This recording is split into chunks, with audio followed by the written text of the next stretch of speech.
Alison with Millennial Moms. I post every Friday on food, so make sure you come back every Friday and check out the fun ideas that I have.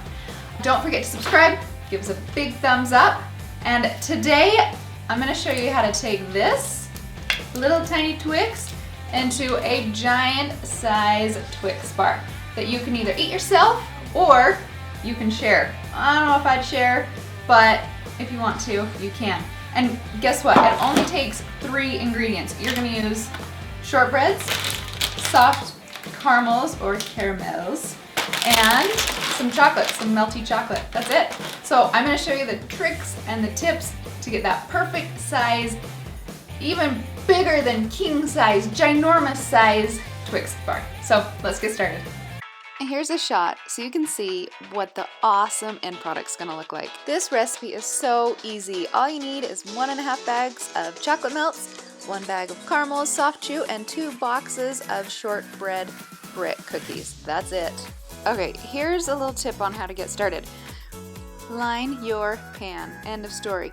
Best way to do it is take a little bit of Pam spray, put it in the bottom, and then you'll put your wax paper on top of it to kind of fit the pan. But that wax paper, it helps it set in there so that the wax paper doesn't slide out, and it's so easy to lift out when you're done.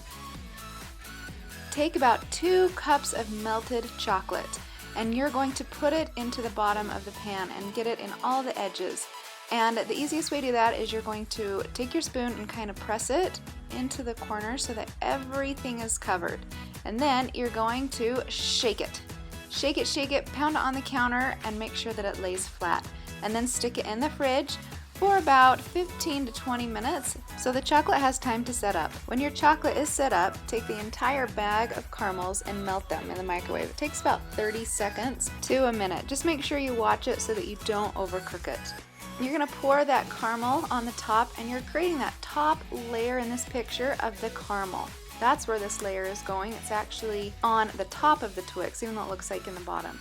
Then you're going to take your shortbread cookies and you're going to become a bricklayer.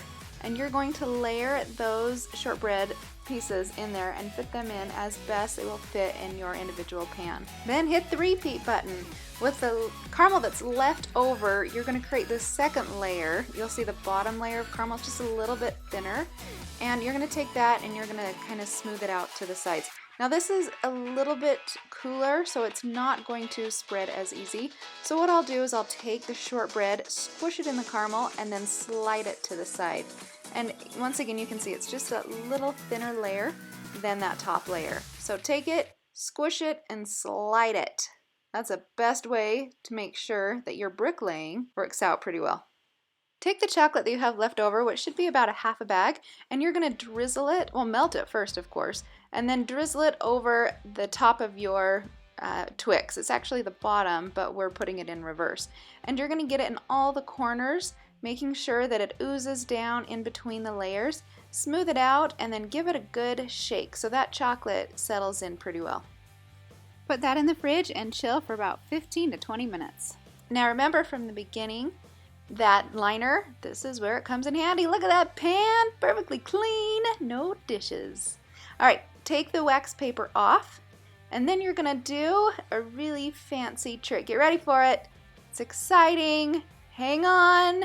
All right, here it is. You take a plate and 2 fancy cups. Yes, these happen to be some of my fanciest cups right here from Dickey's Barbecue, and you're gonna put your bar on top of it. And you can see on the sides how there's some gaps that didn't quite get covered with the chocolate, and this is where you're going to fill it in.